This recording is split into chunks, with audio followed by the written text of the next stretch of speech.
बोलिए गौरी गोपाल भगवान की। स्वागत है आपका आज की मंगलमयी प्रश्नोत्तरी में। चलो जिनका प्रश्न है जी। राधे राधे गुरुजी। जी हम लोग गुजरात से आए हैं। मेरा नाम रिया है। मेरा प्रश्न है ये है कि मैं गले में गणेश जी का लॉकेट धारण किए हुए हूँ और ये तुलसी माला का धारण करना चाहती हूँ, तो क्या मैं पहन सकती हूँ? हाँ, पहन सकते हैं। ऐसा बोला जाता है कि गणेश जी को तुलसी नहीं चढ़ाया जा सकता, तो चढ़ाने का नहीं, वो आपने तो पहनने का पूछा है ना। हाँ, पहन सकते हैं। ठीक है, थैंक यू। बेटा यहाँ ले आओ माइक, मैया को देना, ये मैया को। हेलो, राधे राधे पंडित जी। जी मैया। मेरा नाम विनीता वाशने है। मैं शालीमार गार्डन साहिबाबाद से आई हूँ। मेरा प्रश्न है कि कहा जाता है भगवान आजन्मा है, पर उनकी उत्पत्ति कैसे हुई? ये एक संशय का विषय है मेरे लिए। भगवान की उत्पत्ति कैसे हुई, लिए रहिए माइक। भगवान का नाम ही जब अजन्मा है, भगवान का नाम ही जब अजन्मा है, तो अजन्मा है तो वो जन्म नहीं लेते, और जिसका जन्म नहीं होता उनकी मृत्यु नहीं होती। तो जो मृत्यु से परे है वो भगवान है। तो उनके जन्म का सवाल ही नहीं। कहाँ से आए भगवान? सदा से हैं। भगवान ही ऐसे हैं जो सदा से हैं। ये सृष्टि किसकी है? ये प्रॉपर्टी किसकी है? ये ईश्वर की है। वो अजन्मा है, मीन्स जन्म से परे है, वही सर्वशक्तिमान है। अब आप सवाल करें कि जब वो अजन्मा है तो राम कृष्ण कैसे आ गए? जन्म कैसे लिया? जन्म नहीं लिया। लिखा है भय प्रगट कृपाला दीन दयाला। भगवान जन्म नहीं लेते, राम के रूप में प्रकट होते हैं। बात समझ में आ रही है? जन्म लेना और प्रकट होना दोनों में अंतर है। समझ में आ रही है बात मैया जी? हाँ, आ रही है। क्या समझ में आया बताइए? कि भगवान सदैव से हैं, सदा है। उनकी सत्ता सदा है। हमारी सत्ता, आपकी सत्ता आती जाती रहती है। सबकी सत्ता 100 साल की है। अधिक से अधिक उम्र सबकी कितनी है? 100 साल की। तो हर प्राणी लगभग 100 वर्ष की सत्ता लेके आता है, इसके बाद उसका अस्तित्व मिट्टी हो जाता है। और कोई क्लियर हुआ कि नहीं डाउट? राधे राधे पंडित जी। जी। मैं डॉक्टर एल.एन. गुप्ता, मैं डॉक्टर प्रेमलता का बड़ा भाई हूँ। बाकी मेरा सवाल ये है, संशय लोग जिंदगी में ये अनुभव करते हैं कि हमको परम सुख मिल गया, तो वास्तव में परम सुख की प्राप्ति जिंदगी के किस मोड़ में होती है? हम कब कहें कि हम परम सुख का? अब जैसे एक छोटा बच्चा है, उसको मनपसंद का खिलौना मिल गया, बहुत खुश है। अब उसको खुशी देख करके हम माँ बाप भी सोचते हैं आहा क्या आनंद की प्राप्ति हो रही है, मेरा बच्चा कितना खुश है। या किसी को धनवान बन जाए, खूब दौलत इकट्ठी कर ले, वो परम सुख होता है। या किसी को अपना मनपसंद दोस्त मिल जाए या मनपसंद साथी मिल गए, परम सुख की प्राप्ति हो गई हमको। यह सबसे बड़ा परम सुख है कि भगवान के चरणों में लीन हो जाना और बस दुनिया को भूल करके उनके चरणों में अपने को अर्पित कर देना। परम सुख क्या किसी जिंदगी के किसी खास मोड़ पर मिलता है? और वास्तव में परम सुख किस कब कहें हम कि हमको मिल गया? देखिए, प्रश्न बहुत अच्छा है आपका। परम सुख कब मिलता है? लिखा है कि गौधन गजधन बाज धन और रतन धन खान, जब आवे संतोष धन सब धन धूरी समान।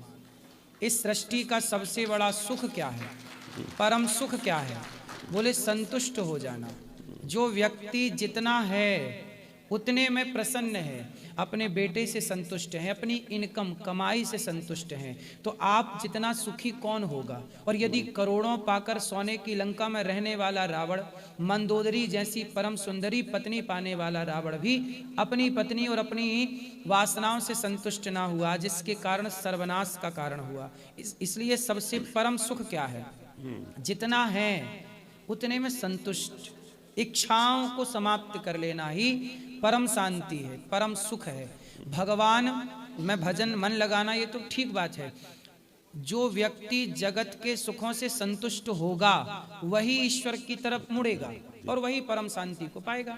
जो व्यक्ति जगत की इच्छाओं से संतुष्ट नहीं है, अब जैसे आपने देखा होगा कई बार करोड़पति व्यक्ति भी परेशान है और फुटपाथ पर रहने वाला मजदूर भी कई बार खिलखिला के हंसता है, खुश रहता है। कई बार फुटपाथ पर रहने वाले लोगों को देखकर ऐसे लगता है कि हमसे अच्छे तो ये हैं जो इतना खुल के हंस रहे हैं, खुश हैं। हम लोगों के पास सब कुछ होती हुई भी परेशानी है। कारण सिर्फ इतना है कि वह व्यक्ति वहां पे अपनी कमाई से संतुष्ट है और आज व्यक्ति करोड़ों पाकर भी संतुष्ट नहीं है। एक आदमी बोला कि देखो हमारे पड़ोसी के पास 10,000 के जूते हैं, वो जूते भी 10,000 के पहनता है। तो बगल वाला बोला भाई तू उससे क्यों देखता है जो 10,000 के जूते पहनता है, बगल में और कोई खड़ा उससे देख जिसके पास जूता पहनने के लिए पाँव ही नहीं है। वो व्यक्ति कैसा है जिसके कई लोग ऐसे ना चप्पल हाथ में पहन के घिसटते हैं, ऐसे लोगों को भी हम समाज में देखते हैं। उनसे वो लोग कितने बेहतर हैं, आप कितने बेहतर हैं जिनके पास पाँव है। इसलिए ईश्वर ने जितना दिया है उसमें यदि संतुष्टि आ जाए तो उसके जितना परम सुखी इस धरती पे कोई हो नहीं सकता। परम सुख है संतोष। मेरा दूसरा एक सवाल है, आपको समझ में आई बात? जी बिल्कुल, आपने बहुत ये क्लियर किया, बहुत साफ शब्दों में बताया कि संतोष होना चाहिए, चाहे किस स्टेज पर कोई, हर स्थिति में आप परम सुख की प्राप्ति कर सकते हैं। अमीर भी संतुष्ट है तो सुखी है और गरीब भी संतुष्ट है तो सुखी है, और वो व्यक्ति कभी सुख ना पाएगा जो अमीरी में भी संतुष्ट नहीं है और गरीबी में भी। जीवन के किसी भी मोड़ पर किसी भी दशा में आप परम सुख की प्राप्ति महसूस कर सकते हैं। बिल्कुल बिल्कुल। दूसरा सवाल यह है मेरा कि विद्या, बुद्धि, कर्म और भाग्य, इनमें जीवन में सबसे ज्यादा काम कौन सी चीज आती? क्या ये सब एक दूसरे के पूरक हैं या एक चीज के अभाव में? विद्या, बुद्धि, कर्म और भाग्य। विद्या ददाति विनयम। विद्या, विनय, हमारे अंदर नम्रता है, सहजता है, इसलिए हम विद्या को अर्जित करते हैं।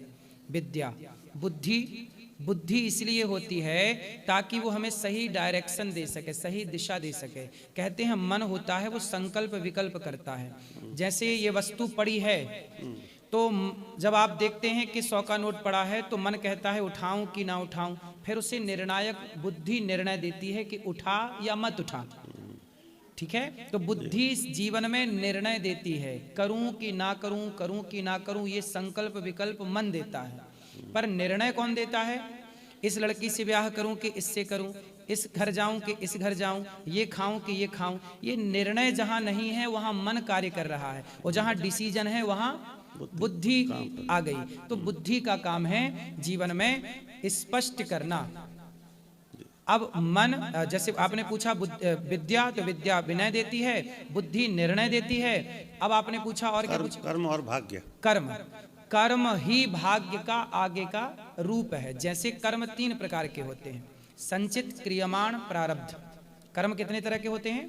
3 तरह के। संचित जो आप कर रहे हैं वर्तमान में, जैसे एक मजदूर है, मजदूर मजदूरी कर रहा है, क्रियमाण कर्म है, क्रिया में चल रहा है। क्रियमाण, जब आप मजदूरी दिन भर करेंगे तो आपको शाम को मिलेगा 500 या 1000 रुपए। तो क्रिया किया, क्रियमाण कर्म से 500 मिले तो 500 हो गए संचित, ये संचित कर्म हो गया। और यही 500 रुपए से जब आप मिठाई लाते हैं, बच्चों को कपड़े लाते हैं, तो यही है भाग्य। हम जो कर्म करते हैं, हमारा किया अच्छा बुरा कर्म ईश्वर की अदालत में संग्रहित हो जाता है, वहां संग्रह हो गया, उसका एकत्र हो गया। वही कर्म जब जो इकट्ठा हुआ था वही जब हमें मिलने लगा तो वही मिलने को कहते हैं भाग्य। तो भाग्य मतलब चालू हो गया। जो किया था, दशरथ जी ने जो किया, श्रवण कुमार को मारा, तो श्रवण कुमार को जब मारा तब तो वो कर्म क्रियान्वित था। फिर उनके भाग्य में पाप चढ़ गया, कमा लिया ना पाप, मार के शाप लग गया कि जैसे हमें तुमने तड़पाया है ऐसे तुम भी पुत्र के वियोग में। फिर जब मिलने लगा तो वो भाग्य था कि उनके लोग कहते मेरे भाग्य में दुख है। भाई तुमने कर्म गलत किया तो भाग्य गलत बनेगा। कर्म, जो बच्चा एग्जाम में सही लिखेगा तो सही कर्म करेगा तो उसके भाग्य में नंबर भी सही सही आएंगे। अब कर्म ना करे और कहे जी भाग्य में 100 नंबर आ जाएं, तो बिना कर्म के भाग्य में 100 नंबर तो नहीं आ सकते।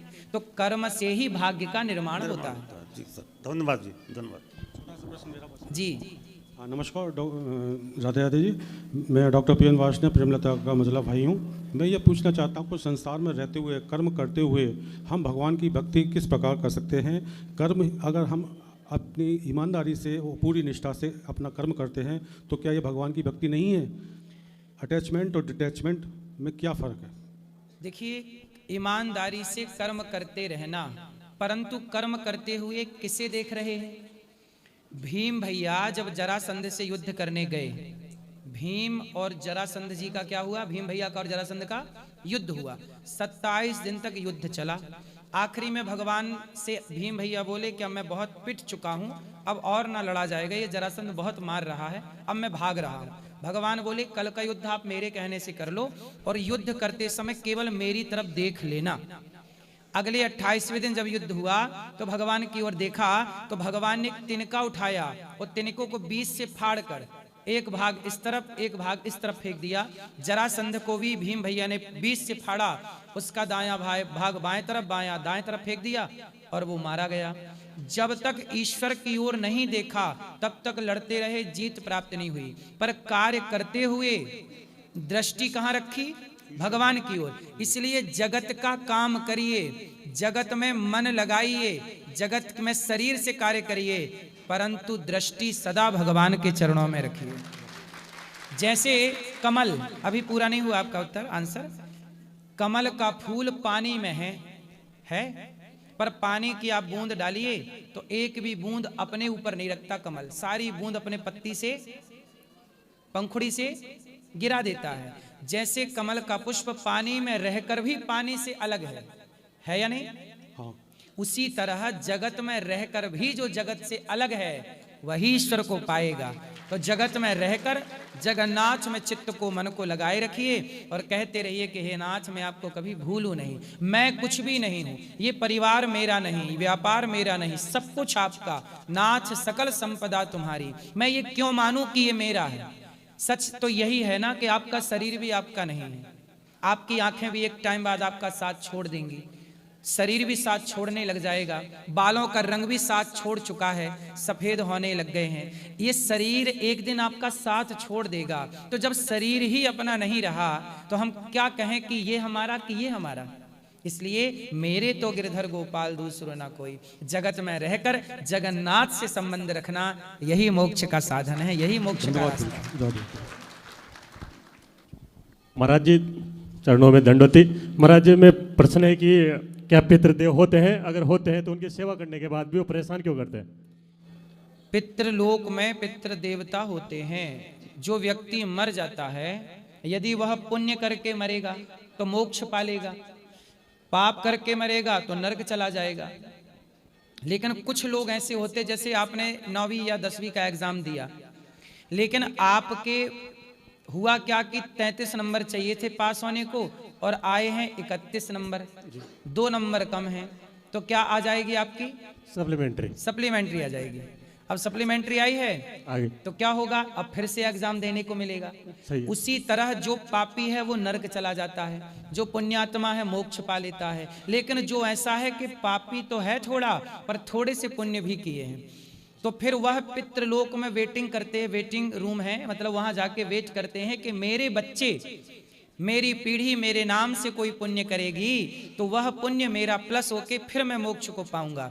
इसलिए वो पितर कहते हैं कि मेरे नाम से गया श्राद्ध कर लो, पिंडदान कर लो, भागवत सुन लो, उस पुण्य से मैं मुक्त हो जाऊंगा। क्योंकि कहते हैं ना कि पिता का कार्य कौन करता है?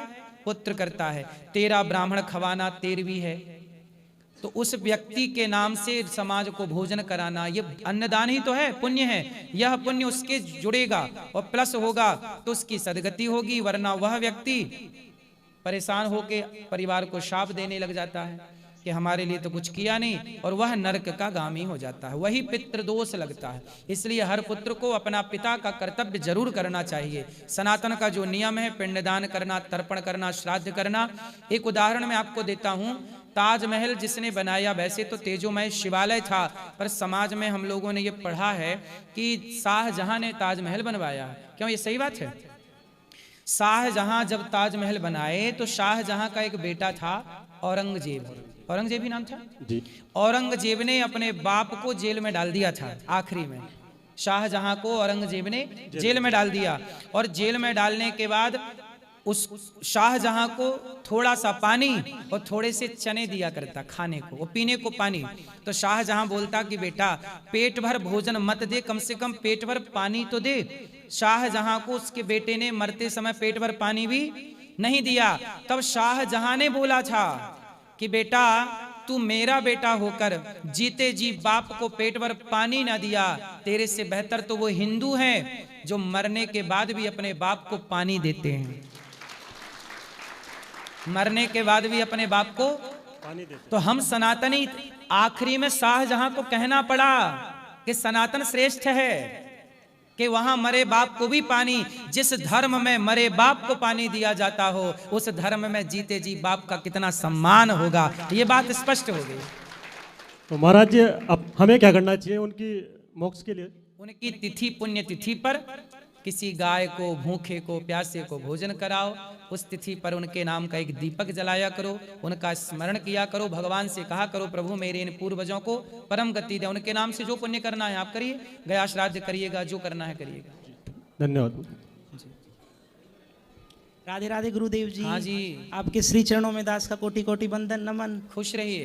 ओम अखंडानंद बोधाय शिष्य संतापहारिणे सच्चिदानंद रूपाय तस्मै श्री गुरुवे नमः। ओम श्री गुरु चरण कमलेभ्यो नमो नमः। गुरुदेव, आपके दास ने आचार्य कर रखी है ज्योतिष से और 3 वर्ष से आपको श्रवण कर रहे हैं गुरुदेव, और जब से आपको श्रवण करना प्रारंभ किया है तो शास्त्र बल तो दास के साथ था ही, पैतृक संपत्ति के रूप में, और भक्ति आपसे प्राप्त हो गई, तो बड़े आनंद में जीवन कट रहा है। बाकी गुरुदेव 2 प्रश्न है हमारे मुख्य रूप से आपके श्री चरणों में। सर्वप्रथम प्रश्न है गुरुदेव कि हम तो वैसे सांडिल्य ब्राह्मण हैं, गौतमी शाखा के गौड़ ब्राह्मण, लेकिन हमारे कई बंधु जो हमारे साथ में कर्मकांड कराते हैं वो विश्वकर्मा वंशी हैं। तो कई शास्त्रों के विद्वान जो कि पारंगत हैं शास्त्रों में, जैसे हमारे परम पूजनीय प्रातः स्मरणीय निग्रहाचार्य जी हैं एवं पुरी के शंकराचार्य जी, उन्होंने कई बार उनके वक्तव्य जो निर्गत करते हैं हमने श्रवण किया है कि वो विश्वकर्मा वंशियों को ब्राह्मण स्वीकार नहीं करते हैं। तो हम आपके श्रीमुख से जानना चाहेंगे क्या विश्वकर्मा वंशी पांचाल इत्यादि ब्राह्मण होते हैं अथवा नहीं? अब शंकराचार्य भगवान यदि कुछ कहते हैं तो उस पर क्या बात कही जाए, शंकराचार्य जी ने जो कहा है वो परम विद्वान है, लेकिन वहाँ पे भी मतभेद हैं गुरुदेव। शंकराचार्य जी के कहने के बाद फिर कोई मतभेद रखना नहीं ज्योतिष चाहिए। मठ के जो शंकराचार्य जी हैं वो स्वीकार नहीं करते, पूरी वाले करते हैं, तो तो फिर बड़ा हम- संशय हो जाता है दास को। फिर इसके लिए एक काम करिए, एक पुस्तक आती है, जी मैंने पुस्तक ये पढ़ी थी बहुत पहले, जी गुरुदेव। जातियों की पुस्तक आती है एक। अच्छा अच्छा अच्छा। उसमें सब कुछ है कि कौन को किस में रखा गया है, पुस्तकों की दुकान में एक मिल जाता है, जाति संग्रह। अच्छा गुरुदेव।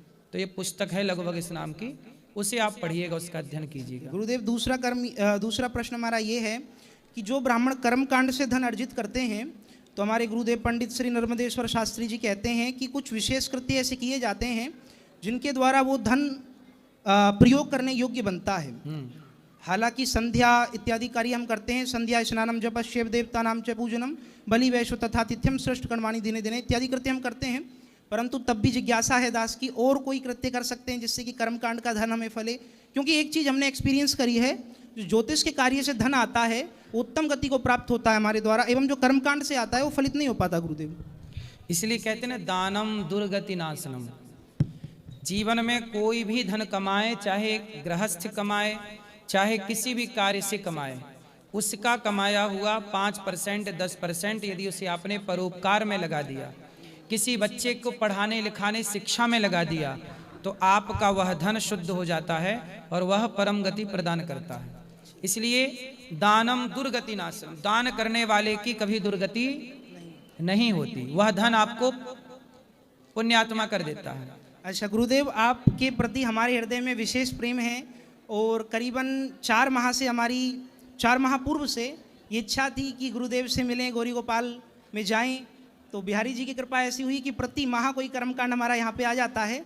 अभी ये टीवी साइड में भागवत भी दास की चल रही है, तो गुरुदेव हमारी इच्छा ये है कि आपके श्री चरणों में कुछ सेवा करने का अवसर हमें मिले, चाहे फिर वो ज्योतिष के माध्यम से, कर्मकांड या किसी भी माध्यम से। ठीक है, जो भी कार्य होगा हम बताएंगे। खुश राधे रहिए। राधे राधे। यहाँ जय श्रीमन नारायण। जय श्रीमन नारायण। मुझे बस ये पूछना है कि जैसे हमारे जो पूर्वज हैं, हम श्राद्ध करते हैं, अब जीते जी तो शायद वो बहुत खुश नहीं रहे, लेकिन हम मरने के बाद उनको जब तक हमको होश है या हम कर पा रहे हैं तब तक तो करते हैं। जैसे मेरे पेरेंट्स, मेरी मदर नहीं है तो मुझे कहा जाता है कि डॉटर्स नहीं करती, लड़कियां नहीं करती हैं। मैं तो करती हूँ, मेरे हिसाब से वो श्राद्ध नहीं करती। बेटियां भी गया जी में जाके पिंडदान कर सकती हैं, अपने माता पिता ससुर सास सबका। बेटी भी पिंडदान कर सकती है, परंतु केवल गया जी में। गया जी में बेटी को भी पिंडदान करने का अधिकार है। और बाकी घर पर आपका जो बेटा होगा, तो आपका बेटा अपने नाना नानी का सब कुछ कर सकता है, बेटी का बेटा भी पुत्रवत ही होता है। तो जिसके जैसे बेटियां ही बेटियां, किसी बाप की 2 बेटियां हैं या 1 बेटी है, तो बेटी का बेटा ही चिता पे आग लगाता है और वो सारा कर्म करता है। यदि बेटा नहीं है तो फिर दामाद जी करते हैं, क्योंकि दामाद भी पुत्रवत होता है। पर बेटी का बेटा पूर्ण अधिकार होता है नाना का, नाना का पुत्र ही माना जाता है बेटी का बेटा। धन्यवाद। एक और मुझे प्रश्न पूछना है कि कब तक हम श्राद्ध कर सकते हैं?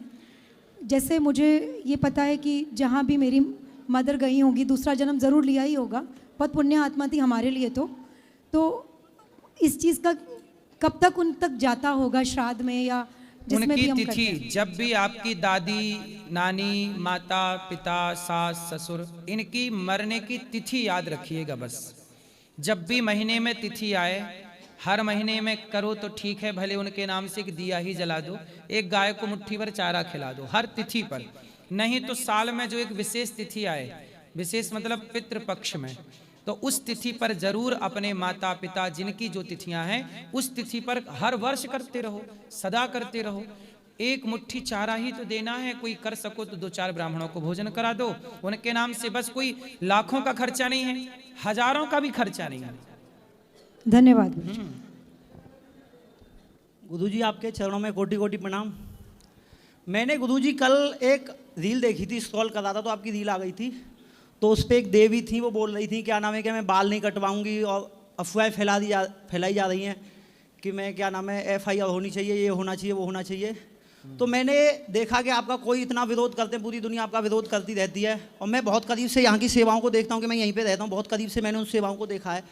तो कोई कुछ बिगाड़ क्यों नहीं पाता, उसका एक रीज़न में आपको पता है, मैं शायरी वायरी पहले भी सुना के गया था, तो मैं शायराना अंदाज में 2 लाइन लिख के लाया हूँ आपके लिए।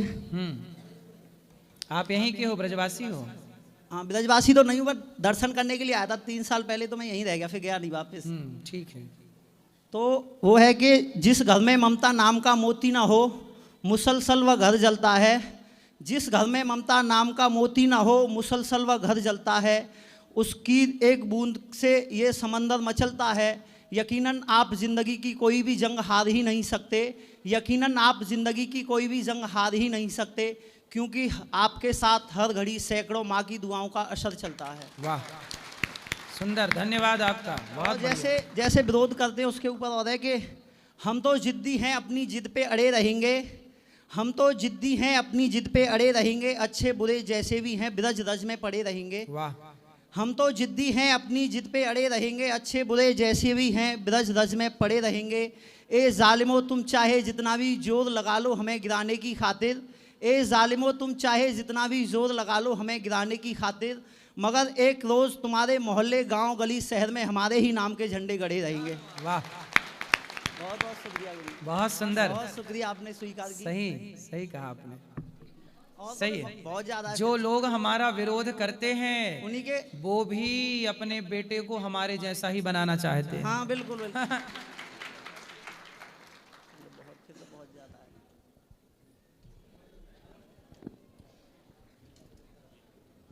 गुरुजी को राम राम। राम राम। कपिल गंगवार हूँ मैं, बरेली यूपी से, और मेरा सवाल है मनुष्य जन्म की उत्पत्ति क्यों हुई है? किसकी? मनुष्य जन्म की उत्पत्ति क्यों हुई है? आपने एक गाना सुन लिया होगा कि दुनिया बनाने वाले क्या तेरे मन में समाई, काहे को दुनिया बनाई तूने, काहे को दुनिया बनाई,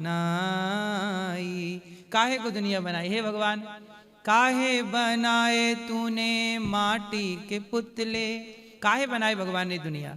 दुनिया क्यों बनाई, इंसान क्यों बनाए? हम सब होते ही नहीं तो झंझट ही नहीं होती, यही पूछना है। देखो, इसका सीधा सा उत्तर है कि जब छोटा सा बच्चा, आप कभी बचपन में बैलगाड़ी देखे हो? जी। बैलगाड़ी के पीछे लटके हो? यस। बचपन में? जी। ट्रॉली के पीछे लटके हो? लटके हैं। ट्रैक्टर जा रहा है, ट्रॉली के पीछे लटक गए, थोड़ा दूर तक गए, फिर उतर के वापस आए। जी। ये किया बचपन में? बिल्कुल किया है। क्यों किया है? वो तो बाल मतलब जब छोटे थे तो दूसरों को देखते थे तब करते थे, देख देख। उसमें क्या आता था? आनंद आता था। आनंद। अपने आनंद के लिए किया कि नहीं? जी। जैसे आप ट्रॉली पे पीछे लटक के आगे तक गए, फिर वापस जब वहीं आना था तो वहां तक क्यों गए? बैलगाड़ी जाती थी हमारे गांव तो हम लोग पीछे लटक जाते थे, फिर आगे तक जाते, फिर लौट के फिर वहीं आते। तो जब वहीं आना था तो लटक के आगे तक क्यों गए? क्योंकि ये अपना आनंद था। जैसे आप ये कपड़े पहनते हो जी। तो डिसाइड करते हो ये वाला अच्छा है कि ये स्वेटर खरीदना है, ये अच्छी नहीं है, ये अच्छी नहीं है, ये अच्छा। घर बनाया, घर में कौन सा कलर करें, ये अच्छा है, ये अच्छा नहीं, नहीं ये अच्छा नहीं, ये अच्छा। आपने हर चीज अपनी पसंद की क्यों? अपने आनंद के लिए, अपनी खुशी के लिए। ऐसे ही भगवान ने ये दुनिया बनाई है, अपने आनंद के लिए बनाई है। सब कुछ आनंद के लिए आप बनाए, हम बनाए, सब बनाए। अच्छाई बुराई, गुलाब कांटेदार, कांटे कांटे बनाए, गुलाब बनाए, फल बनाए, फूल बनाए, नदी बनाई, सागर, आकाश पाताल, स्त्री पुरुष, पेड़ पौधे, वनस्पति, सब कुछ बनाया। किसके लिए? आनंद के लिए। भगवान अपने आनंद में रहते, इसलिए भगवान का नाम है आनंद। नंद के आनंद भयो जय कन्हैया। राधे राधे गुरुजी। जी गुरुजी, हम बिलासपुर छत्तीसगढ़ से आए हैं। हाँ। और गुरुजी मेरे साथ मेरी माता है, मेरी वाइफ है और मेरी दीदी है। वाइफ है कि पत्नी है? मेरी पत्नी है, धर्म पत्नी है। वाइफ है कि वाइक है? मेरी पत्नी है गुरुजी। पत्नी आप कह रहे हो पत्नी, पहले तो बाइक वाइक कह रहे थे। नहीं नहीं गुरुजी, मेरी माता जी आपकी सारी प्रोग्राम देखती हैं और हमेशा आपके बारे में सोचती हैं। तो गुरुजी वो हमेशा सोचते रहती हैं कुछ ना कुछ, तो आप उसके बारे में थोड़ा मार्गदर्शक करें कि आप उन्हें और बात कराइए। बिल्कुल गुरुजी। हाँ मैया ठीक है, बेटा ठीक है आपका? जी। शराब आप तो नहीं पीते? नहीं, मेरे पति बहुत अच्छे हैं गुरुदेव। पति और पुत्र? पुत्र भी बहुत अच्छा है, जो आपके समीप आज यहाँ दर्शन होगा इसी के कारण। तो ये बेटा अच्छा है आपका? जी हाँ, बहुत अच्छा। शराब आप तो नहीं पीते? नहीं गुरु। चलो, क्या करते हैं बेटे आपके? पति बेटे इंजीनियर है। बहुत सुंदर, अच्छा है। अब बताओ मेरे लिए क्या सेवा, क्या प्रश्न है? बस हमारा ध्यान आपकी ओर लगी रहे, बस यही भक्ति मिलती रहे। बस कथा सुनते रहिए, कथाएं सुनते रहिए, नित्य भगवान का स्मरण करिए, सब अच्छा होगा। और मेरे पति बहुत जल्दी गुस्सा हो जाते हैं महाराज जी। किस पे? हर चीज के लिए जल्दी से गुस्सा हो जाते हैं। तो जब पति गुस्सा हुआ करें तो उनसे एक बात कहा करो। जी। क्या? आप उनसे कहा करो, मिले हो तुम हमको बड़े नसीबों से। बस इतना कह दिया करो, गुस्सा छू मंतर। जिंदगी बिंदास जीना चाहिए, हंसते मुस्कुराते, टेंशन लेने के नहीं, गुस्सा वाले को भी हंसाओ। गुरुजी, गुरुजी हम दैनिक दिनचर्या में इतना बिजी रहते हैं, तो हम ज़्यादा से ज़्यादा आध्यात्म में कैसे जुड़ पाएँ, इसके लिए थोड़ा मार्गदर्शक दे दीजिए। आप मन लगा के अपना काम करिए, पैसे कमाइए, पर कार्य करते हुए बस ये याद रखिए कि आपसे कोई गलत कार्य ना हो, और कार्य करते हुए भगवान का स्मरण याद रखिए। बस इतना याद रखिए कि आपको ये जीवन भगवान ने दिया है। आपको कोई एक गिलास पानी पिलाता है ना, तो आप सदा उसका ऋणी रहते हैं उसके, कि भाई आपने हमें मुसीबत में हमें साथ दिया, तो हम आपके क्या हैं? ऋणी हैं। ईश्वर ने तो हमें जिंदगी ही दी है, आंखें दी देखने को, पांव दिए चलने को, तो सदा ईश्वर के क्या रहोगे? सदा अपने को ईश्वर का ऋणी मानना, यही भक्ति। जो व्यक्ति अपने आप को ईश्वर का सदा ऋणी मानता है वही भक्त है। जो ऋणी नहीं मान रहा है, उपकार भूल गया, उपकार भूलने वाले को हमारे यहाँ देसी भाषा में नमक हराम कहते हैं। क्या कहते हैं? हाँ, तो हमें नमक हराम नहीं होना। ईश्वर ने आंखें दी देखने को, पांव दिए चलने को, हर पल धन्यवाद, हर समय कहते रहो करते हैं कान्हा तेरा हर पल शुक्रिया, वाणी जो दी है उसका भी शुक्रिया। हम तेरा दिया खाएं, तेरा ही गुण गाएं, जीवन दिया जो उसका भी शुक्रिया, करते हैं कान्हा तेरा हर पल शुक्रिया। हर समय ईश्वर का धन्यवाद। Thank you. राधे राधे गुरुजी, आपके चरणों में मेरा कोटि कोटि प्रणाम। मैं अलीगढ़ से हूँ, व्योम सिंह। मेरा प्रश्न यह है कि हमारा मन जो है बहुत चंचल है, इसको एक जगह एकाग्र और एक विषय में कैसे लगाएं? बंदर को देखा है आपने? बंदर चंचल होता है कि शांत होता है? चंचल होता है। कैसा होता है? सबसे चंचल प्राणी है बंदर, है। लेकिन मंदारी का बंदर मंदारी के सारों पे नाचता है कि नहीं? मंदारी का बंदर देखा? देखा है। बंदर नाच ससुराल जाएगा, कैसे जाएगा वो जाके बताता है। पैदल जाएगा, नहीं गाड़ी से जाऊंगा। जमीन में बैठेगा, नहीं ऊपर बैठूंगा। अच्छा ये बताओ, ये बंदर मदारी के इशारों पर क्यों नाचता है, आप बताओ। क्योंकि मदारियों से खाने को देता है। खाने को तो आप भी दे दो कोई बंदर को, और फिर नचाओ, कहाँ नाचता है। खाने को देता है इसलिए नहीं बेटा, खाने को तो देता है क्योंकि उस मदारी ने उस बंदर को लंबी प्रैक्टिस कराई है। क्या कराई है? प्रैक्टिस। यदि प्रैक्टिस कराने से चंचल बंदर भी मदारी के इशारों पे नाच सकता है, तो प्रैक्टिस करने से आपका मन भी आपके कंट्रोल में हो सकता है। करत करत अभ्यास के जड़मति होत सुजान, रसरी यावत जात है सिल पर पड़त निशान। अभ्यासेन तु कौन्तेय वैराग्येण च गृह्यते। बात समझ में आई छोरा? क्या समझ में आया, चलो बताओ। अभ्यास करना है हमको, मन को धीरे धीरे कथाओं में लगाना है, अच्छे कामों में लगाना है। ना लगे मन तो भी लगाना है, करना है, धीरे धीरे कंट्रोल होगा। आप जीत जाओगे, मन हार जाएगा। धन्यवाद। गुरुर् ब्रह्मा गुरुर्विष्णु गुरुर्देवो महेश्वरा, गुरुर साक्षात पर ब्रह्म तस्मै श्री गुरुवे नमः। राधे राधे गुरु जी। मेरा नाम रजनीश सिंह है और मैं उत्तराखंड से आया हूँ। दरअसल ये प्रश्न मेरा नहीं, मेरे एक दोस्त का है।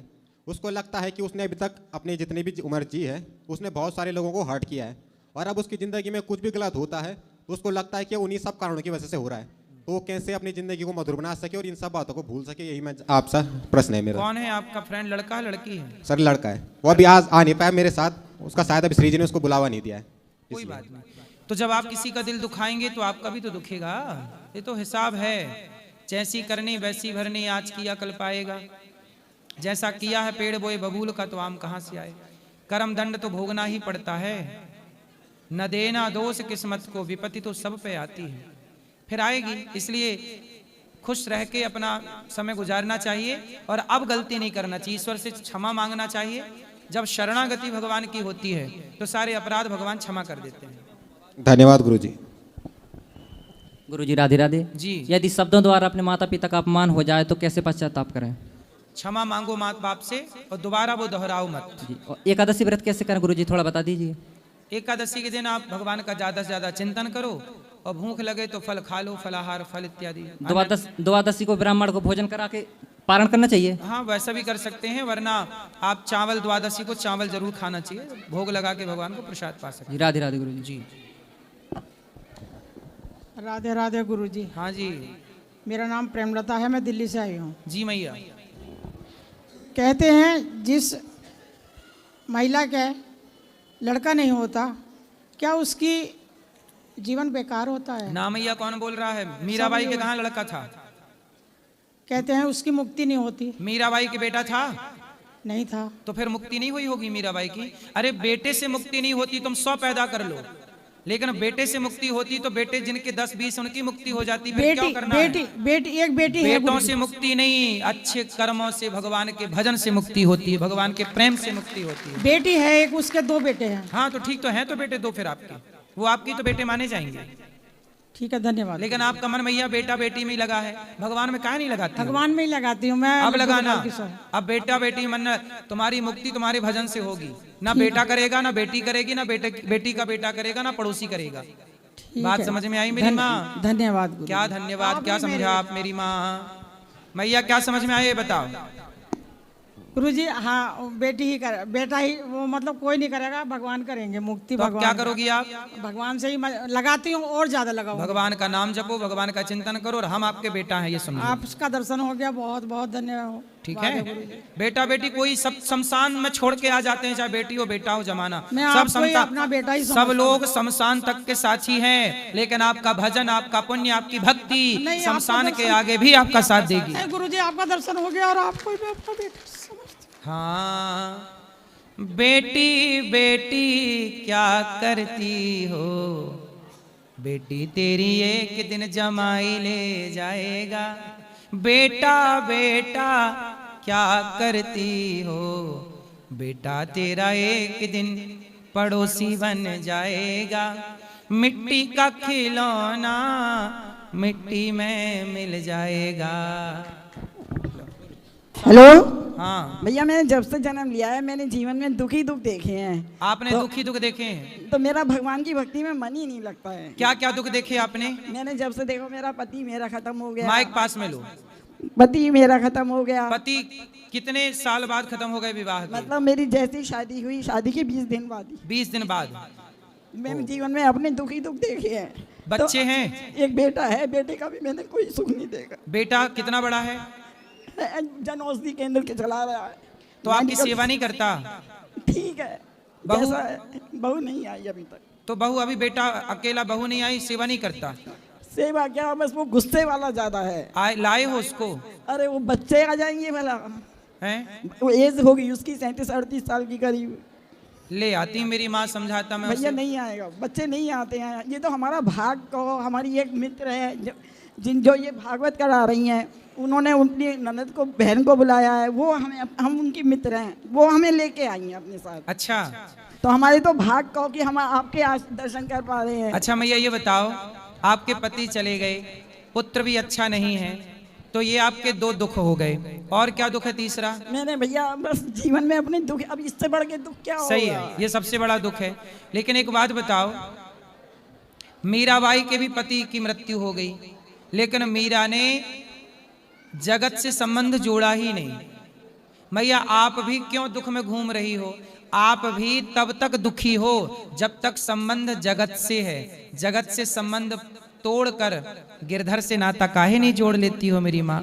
भगवान से संबंध जिसका जुड़ गया वो दुखी रह सकता है? ये बताओ। भैया मन नहीं लगता है पूजा पाठ में। मन नहीं लगता तो लगाना पड़ेगा ना मेरी माँ, ऐसे ही आपका जीवन पूरा हो जाएगा। सच बताओ भैया। हो गया, मैं बीमार रहती हूँ। अच्छा सच बताओ, पति कितने साल के लिए मिलते हैं आपको? 20 दिन के लिए मिले पति?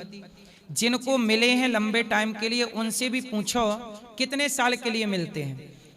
आज तक किसी से पूछना, पूरी दिल्ली में, पूरी मुंबई में, भारत के किसी भी कोने में पति पत्नी की जो एनिवर्सरी होती है, सालगिरह, कुछ लोग शादी की 50वीं सालगिरह मनाते हैं, कुछ लोग शादी की 60वीं सालगिरह मनाते हैं। आपने किसी को सुना कि शादी की 70वीं सालगिरह मना रहे हैं? सुना? आप में से किसी ने सुना हो तो बताइए। आपने सुना कि कोई शादी की 80वीं सालगिरह मना रहा हो? इसका मतलब है कि किसी का साथ पति से, पत्नी से अधिक 60 साल का साथ है, अधिक से अधिक, और लो तो 70। आप पूछ लीजिए अपने परिवार, रिश्तेदार, गली मोहल्ले में कि 70वीं सालगिरह किसने मनाई? शायद कोई हो। मैया इस संसार में हर रिश्ता अधिक से अधिक 60-70 साल का ही है। हर 60-70 साल के बाद या तो पति चला गया या तो पत्नी चली गई। सबको जाना है, अकेला सबको होना। बस इतना हुआ कि आप जल्दी अकेली हो गई, ये बाकी लोग लेट अकेले होंगे, पर है वही रास्ता सबका। इसलिए मेरी माँ, बेटा रहा बेटे की बात, आपके 20 दिन के विवाह में चलो भगवान ने एक पुत्र दिया, बेटा है। अब चलो बेटे को संस्कार आप देती तो बढ़िया होता, कुछ कमी रह गई, अब कोई बात नहीं। अब तो अपना कल्याण, बेटे से आपका कल्याण ना होगा, अभी आपके पति जिंदा होते तो भी कल्याण आपका ना होता। कल्याण यदि आपका होना है तो केवल भगवान के चिंतन से। जहां कल्याण है वहां आपका मन लग ही नहीं रहा, और जहां दुख पे दुख मिलते जा रहे हैं वहां आप मन लगाए घूम रही हो मेरी माँ। मैं इतने दुख में दुखी हूँ कि मुझे किसी चीज में ही मतलब आस्था नहीं रही है। आस्था ना होने से क्या होगा? भगवान श्री कृष्ण के माँ बाप को भी जेल में रहना पड़ा कि नहीं? देवकी वसुदेव को। भगवान कृष्ण के भांजे अभिमन्यु को भी महाभारत में 20 साल की आयु में मरना पड़ा कि नहीं? अभिमन्यु की पत्नी उत्तरा जवानी में विधवा हो गई कि नहीं?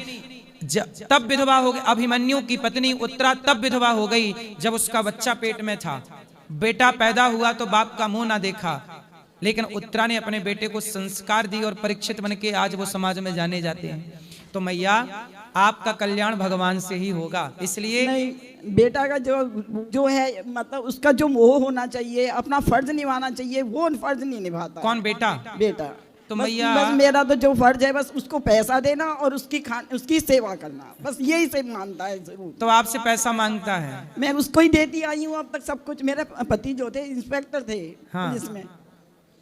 तो उनकी नौकरी आपको मिली? नहीं मिली। तो बेटे को मिलेगी? नहीं, बेटे को दिलवाई नहीं मैंने, क्योंकि उनका एक्सीडेंट हुआ था।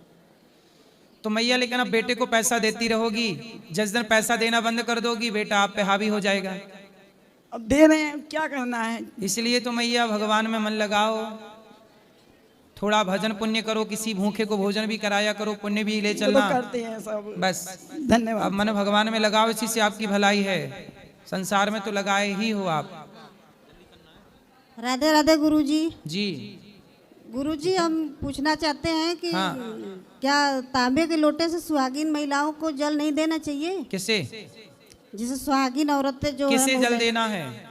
किसी भगवान जी को भी। हाँ तो जल चढ़ाते हैं, तांबे के लोटे से चढ़ाते हैं सूर्य भगवान को जल। जी सब लोग बोलते हैं कि नहीं चढ़ाना चाहिए। कौन बोल रहा था? है कोई, मतलब कई लोग बोलते हैं कि जो मतलब आप जल भी चढ़ाती हो तो लोगों से पूछ के चढ़ाती हो? नहीं नहीं, देखते हैं चढ़ाते हुए तो बोलते हैं। तो उनसे बोलना कि तांबे के लोटे से नहीं चढ़ाएंगे, बोले आप लोग हमें सोने का लोटा दे दो। उनसे बोलना कि आप सोने का लोटा दो, फिर हम उसी से चढ़ाएंगे। ठीक है, अब कोई टोके तो क्या बोलोगी आप? जी गुरुजी। क्या बोलोगी आप? बोलेंगे कि सोने का लोटा दीजिए तो। हाँ, बोले सोने वाला लोटा तो हम उसी चढ़ाएंगे सूर्य भगवान को जल। और गुरुजी कह रहे हैं कि वो लड्डू गोपाल को जो भोग लगाते हैं उसमें जो तुलसी का पत्ता डालते हैं उसका क्या करें? तुलसी का पत्ता खा लो प्रसाद।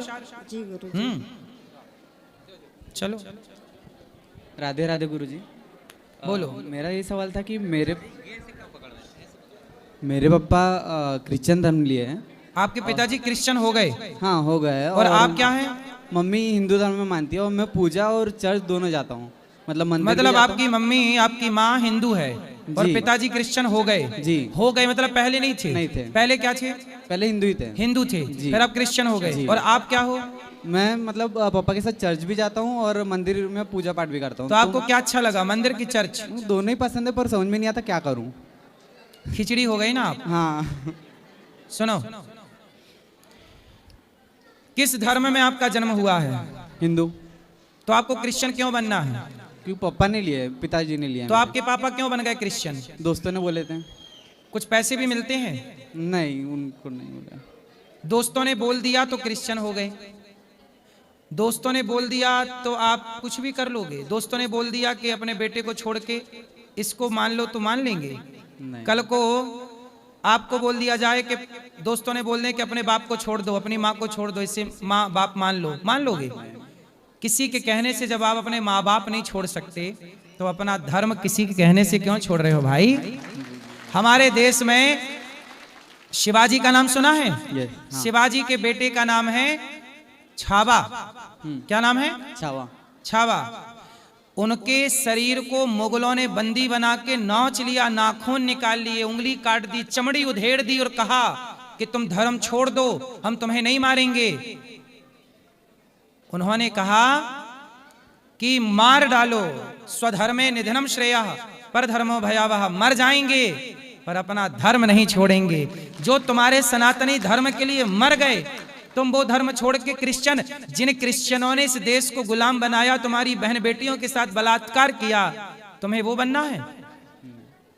तुम्हें शर्म नहीं आती तुम्हारे पिताजी को धर्म छोड़ने में? जब आप अपने धर्म को छोड़ दोगे तो आपके पास बचा क्या? कल को क्रिश्चियन लोग कहेंगे कि जब तू हिंदू धर्म का ना हो सका तो क्रिश्चियनों का क्या होगा?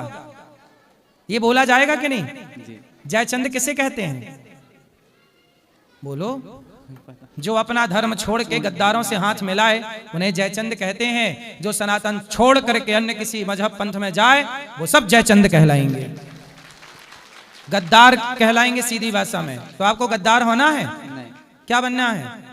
ईमानदार रहो। राम में क्या कमी रह गई? कृष्ण में क्या कमी रह गई? ईसाई, ईसु धर्म, ईसाई कब आया? बताओ, अस्तित्व में कब आया? ईसाई धर्म कब आया? ईसाई पंथ होता है, धर्म नहीं होता। बताओ, ईसाइयत कब अस्तित्व में आई? कितने साल पुरानी है ईसाइयत? पता नहीं। बोलो। पता नहीं। नहीं, 2025 चल रहा है, 2000 साल पुरानी है उनकी। और हमारा सनातन हजारों साल, 5500 साल पुराना, आज भी कुरुक्षेत्र जिंदा है और द्वारिका पानी के अंदर जीवित है। 8 लाख साल पुराना राम सेतु आज भी जिंदा है।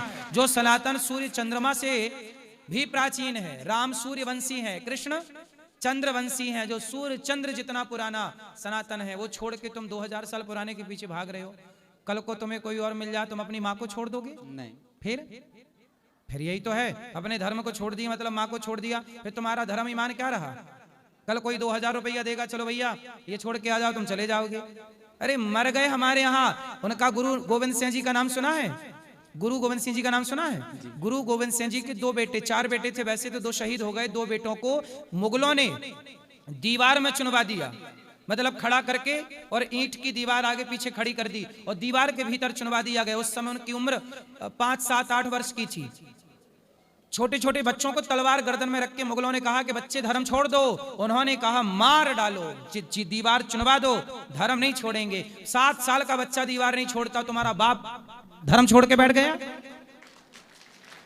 7 साल का बच्चा धर्म नहीं छोड़ा वो, और तुम्हारा बाप बताओ धर्म छोड़ के बैठ गया। ये सनातन की रक्षा करोगे? इससे होगी राष्ट्र की रक्षा? तुम अपने पूर्वजों को, तुम्हारे बाप दादे जब मर के जाओगे, बाप दादे वहां कोड़ा लिए खड़े होंगे कि तुम बताओ धर्म छोड़ के आए हो। जो व्यक्ति धर्म छोड़ देता है उसकी देवता भी आदर नहीं करते कि भाई तू कच्चा आदमी है, तू बिकाऊ है। और याद रखना, बिकाऊ वैश्याएं होती हैं जो बिक जाती हैं पैसों में। आप भी यदि पैसों में बिक गए और धर्म छोड़ दिया तो उनमें और आप में अंतर क्या रहा है? काहे बिक रहे हो? धर्म छोड़ दिया? नहीं, छोड़ा नहीं है मैंने। नहीं तो आपके पिताजी ने तो छोड़ ही दिया। पिताजी ने छोड़ा है। तो समझाओ अपने पिता को। जी। भटक गए हैं आपके पिताजी, आप बताओ भटक गए कि नहीं? हाँ भटके। भटक गए, कौन सुधारेगा? हम सुधारेंगे। आप सुधारेंगे? सुधार के मेरे पास लाना। जी। लाओगे? जी जी पक्का? हाँ। खाओ माँ कसम। हाँ माँ कसम। वापस लाओगे? सनातन में जोड़ोगे? जी जी। माँ कसम खा के बोलो कि वापस लाऊंगा। माँ कसम वापस लाऊंगा। और आप पिताजी ही नहीं, आपके जान परिचित में जितने लोग गए हैं सबको वापसी कराओ। अरे सनातन से श्रेष्ठ कोई हो सकता है? तुम आप ये बताओ कि आपके बाप दादे सब सनातन में ही थे। आपके पिताजी का नाम क्या है? मुनिराजन। मुनिराजन। मुनिराजन। मुनिराजन। और आपका नाम? आशीष। आशीष। आपके दादाजी का नाम? कन्नन। कन्नन। कन्नन। जी। कन्नन। कन्नन पिल्लई। कन्नन। और आपकी दादी का नाम? मीनाक्षी। मीनाक्षी। देखो सारे नाम सनातन के हैं कि नहीं? जी। आपके पूर्वजों में किसी का नाम राम भी रहा होगा, कृष्ण भी रहा होगा कि नहीं? जी। जब तुम्हारे पूर्वज सारी जिंदगी राम कृष्ण का गुणगान गाए हैं, राम कृष्ण के आश्रित, भगवान के आश्रित सनातन की शरण में रहे हैं, अब तुम इतने पढ़ लिख गए कि धर्म ही छोड़ दिए? नहीं, हमने नहीं छोड़ा। उनका धर्म अपना लिया जिनने इस देश को गुलाम बनाया और बहन बेटियों के साथ अंग्रेजों ने बलात्कार किया था कि नहीं? उत्तर दो। अंग्रेजों ने भारत को लूटा कि नहीं? जी। उत्तर दो। हाँ। लुटेरे हैं कि नहीं? हाँ। तो अब बहन बेटियों के साथ बलात्कार किया था कि नहीं? फिर जो उन्होंने तुम्हारी बहन बेटियों के साथ बलात्कार किया, तुम्हारे देश को लूटा, तुम उनके पास चले गए, उनके धर्म में अपना श्रेष्ठ धर्म छोड़ करके चले गए। इससे बड़ा दुर्भाग्य क्या होगा? वो तो लुटेरे हैं, इस देश को तब भी लूटा, आप भी आज भी लूट रहे हैं आप जैसे लोगों को बरगला के। क्या रामकृष्ण में ताकत कम हो गई है? नहीं। फिर कौन समझाएगा ये अपने पिताजी को? मैं समझाऊंगा। और समाज को कौन समझाएगा? मैं समझाऊंगा। समझाओगे? जी। खाओ माँ कसम। माँ कसम। ठीक है, बोलो। हेलो। हाँ। राधे श्याम गुरुदेव। गुरुदेव मेरा दोस्त है, वो मदिरा पान बहुत करता है। कहाँ आए हैं? नहीं गुरुदेव, नहीं आया, अभी मैं वृंदावन आया अब हूँ। उनको लाते तो हम उनको समझाते हैं। आप कुछ टिप्पणी शराब दीजिए। पीना गलत है दोस्त। क्या नाम है आपके दोस्त का? पंकज। पंकज भाई, शराब ना पियो, बड़ा नुकसान होता है शराब गुरुदेव पीने। उसको अगर कोई गरीब है, कुछ भी है, उसको खिलाना पिलाना बहुत अच्छा लगता है कि नहीं यार इसको दे दे, थोड़ा खिला दे। नहीं। बाकी वो शराब छोड़ नहीं पा रहा है। अगर मैं आया हूँ ना तो भगवान के प्रति भी बोलता है, बोले क्या करेगा वहाँ जाके। मतलब मैं तो फिर भी इधर साइड में मैंने कि मैं भगवान के पास जा रहा हूँ, तू चल या मत चल। बोलता है, बोले तू तो बेकार ही है, बोले क्यों जा रहा है। मतलब ठीक है, लाना हम समझाएंगे।